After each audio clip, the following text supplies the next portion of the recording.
देखे नो दुनिया में 3 गो आदमी बड़ी परेशान होला। के महाराज? ईमानदार, वफादार,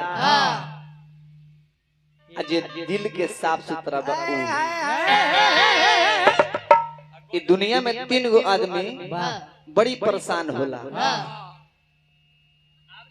जे वफादार बा, जे दिल के साफ बा, अजे ईमानदार बा, वो इंसान दुनिया में परेशान होला।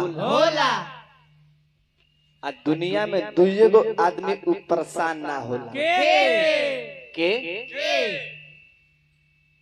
दोगला अच्छा प्लूस उको फिट बाड़ा सर ई कहियो परेशान ना होई। काहे आज संतोष भाई के संगे बा तो संतोष बतियाई, काल दूसरा संगे चल जाई तो उनकर बड़ाई बतियाई।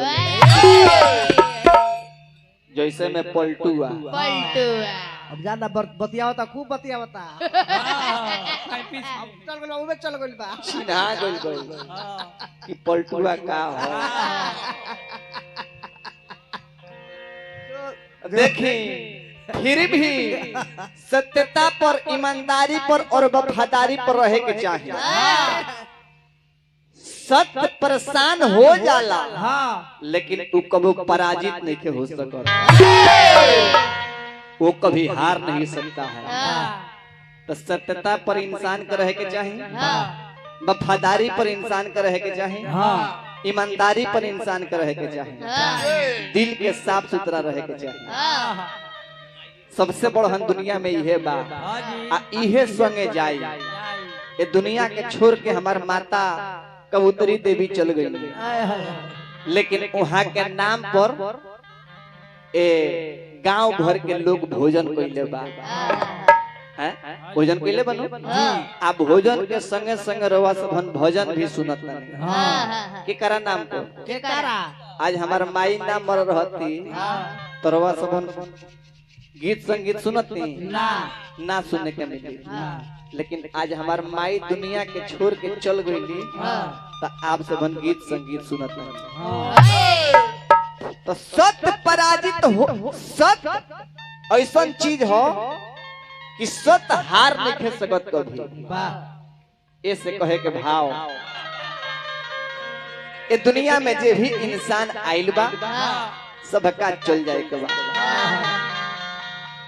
ये दुनिया में जे भी इंसान आइल बा एक दिन सबका चल जाए के बा।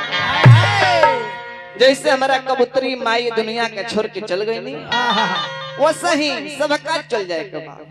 हम हो चल जाए, धनंजय शर्मा भी चल जाए हैं, लक्ष्मण लहरी तू चल जाए, बलराम बेरी तू चल जाए।